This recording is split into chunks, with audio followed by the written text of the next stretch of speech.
है मथुरा और आप देख रहे हैं मथुरा समाचार एक्सप्रेस।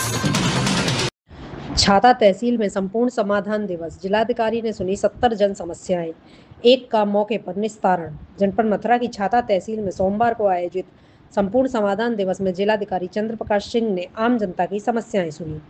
इस दौरान कुल 70 शिकायतें दर्ज की गईं, जिसमें से अधिकतर मामले निजी जमीन के विवाद और भूमि निस्तारण से संबंधित रहे। समाधान दिवस के दौरान नाम संशोधन से जुड़े एक छोटे मामले का जिलाधिकारी ने तत्काल संज्ञान लेते हुए मौके पर ही निस्तारण कर दिया।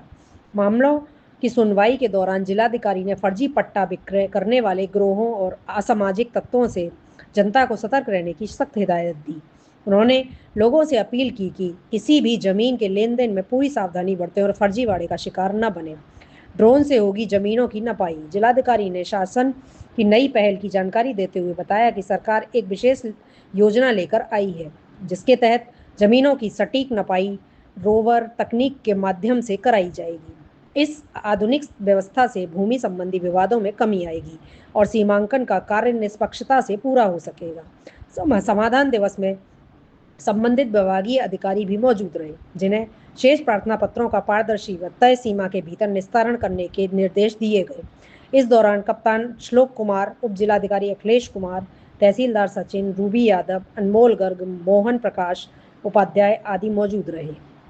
बताएं, छाता समाधान दिवस में कितनी शिकायत आई, कितनी का मौके पर निस्तारण किया गया? देखिए, आज बहुत ही प्रसन्नता का विषय है। सवेरे सवेरे माननीय मुख्यमंत्री जी ने जितने भी हमारे एफपीएस के कोटेदार हैं उनके सभी भाइयों का जो मार्जिन मनी थी, यानी जो उनका लाभांश था, जो पहले 90 रुपये प्रति कुंटल मिलता था, उसको बढ़ा करके 125 रुपये प्रति कुंटल कर दिया है और लगभग 40% की एक बड़ी वृद्धि सरकार के द्वारा की गई है।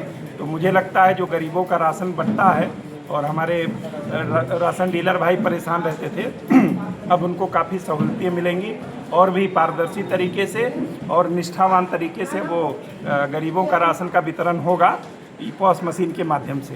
दूसरा, आज यहाँ संपूर्ण समाधान दिवस का आयोजन किया गया छाता तहसील में। 70 प्रार्थना पत्र प्राप्त हुए हैं, जिसमें 2 प्रार्थना पत्र जो तत्काल निराकरण होने वाले थे, जिनमें केवल छोटे से नाम की त्रुटि का मामला था, वो तय कर दिया गया है। अधिकांश हैं कि प्राइवेट ज़मीनों की नपत से संबंधित आए हुए हैं। सरकार ने एक योजना लाई है, रोवर के माध्यम से अब ज़मीनों की नपत हम लोग कराएंगे, जो बिल्कुल पूरी तरीके से एक्यूरेट है। वो सीधे नाप करके बता देगी लंबाई चौड़ाई कैसे कैसे है। इस समय ट्रेनिंग फेज चल रहा है, मुझे लगता है अगले 15-20 दिनों में उसके माध्यम से निपटारा कराया जाएगा। कुछ पुराने पट्टे भी लेकर के आ रहे हैं, कोई 67 का ला रहा है, कोई 73 का ला रहा है। तो मैंने ये उप जिलाधिकारी से कहा है, ऐसा सदर तहसील में 5 गांव में पकड़ा गया है कि लोग फर्जी पट्टा बना करके ज़मीनों का विक्रय कर दे रहे हैं। मैं सभी से अनुरोध करूंगा आपके माध्यम से कि पट्टे के आधार पर कोई ज़मीन अगर बेच रहा है तो खरीदने से पहले 10 बार चेक कर लें, क्योंकि हो सकता है वो फर्जी हो और उसकी जांच करा करके ज़मीन सरकार में भी जाएगी, मुकदमा भी दर्ज होगा। तो मैंने इनको कहा है कि इस तरीके के अब जो पुराने दूसरी और तीसरी पीढ़ी के लोग ला रहे हैं पट्टे कि मेरा पट्टा है, जबकि आवासीय पट्टे का नियम है कि अगर वो अनुसूचित जाति जनजाति का नहीं है तो 3 साल के बाद अगर उसने घर नहीं बनाया तो उसका पट्टा स्वतः ही निरस्त हो जाता है।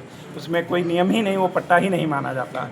तो मैं आपके माध्यम से ये कहूँगा कि लोग सतर्क रहें और थोड़ा सावधानी बरतें, छोटी सी लालच में किसी बड़े संकट में ना फंसें। और जितने प्रार्थना पत्र आए हैं जो जेन्युइन हैं, जिनकी टीम बना करके उसका निस्तारण किया जाएगा।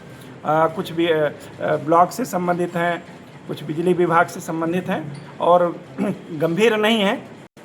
सबकी छोटी छोटी समस्याएं जो प्रतिदिन होती हैं। तो ये बहुत अच्छा फोरम है। तहसील दिवस में लोग आकर के अपनी बात बताते हैं, अधिकारी सारे रहते हैं, तो यहीं आपस में बात होकर के उनका निराकरण हो जा रहा है। जैसे किसी के बिल सही करना है, या एक आए थे कि पूरी कॉलोनी के ऊपर से बिजली का लाइन चल रहा है, तो लाइन पहले बनी थी, कॉलोनी बाद में बनी, तो ये लोगों को ध्यान रखना चाहिए। और अगर शिफ्ट कराना है तो उसके लिए धनराशि बिजली विभाग में जमा करनी पड़ेगी। तो छोटी छोटी चीज़ें हैं और एक अच्छा माध्यम है तहसील दिवस, संपूर्ण समाधान दिवस एक अच्छा माध्यम है। और जितने भी भाई बंधु हमारे छाता तहसील के आज प्रार्थना पत्र लेके आए हैं, मुझे पूरा विश्वास है कि तहसील के एसडीएम साहब, तहसीलदार साहब, अब तो यहाँ एक तहसीलदार न्यायिक भी तैनात हो गए हैं, तहसीलदार उप जिलाधिकारी न्यायिक भी तैनात हैं, और मैंने एसएसपी साहब से भी अनुरोध किया है कि जो राजस्व की टीम जाएगी, उन्होंने भी कहा है कि मैं थाने से मिनिमम सब इंस्पेक्टर पूरी टीम के साथ जाएंगे। तो कोई कारण नहीं है कि लोगों का समस्या का समाधान ना हो, और ये लोग आ भी रहे हैं क्योंकि उनके काम हो रहे हैं। अगर जैसे मान लीजिए आपका काम हो जा रहा है, आपने चर्चा की मेरा काम हो गया, तो आपका पड़ोसी जो बहुत दिनों से चुपचाप बैठा था वो भी आ रहा है कि हमारा भी काम हो जाए। तो ये बहुत नेचुरल सी प्रक्रिया और ये प्रसन्नता है कि अब काफ़ी जो संतुष्टि का प्रतिशत है वो भी काफ़ी अच्छा बढ़ रहा है।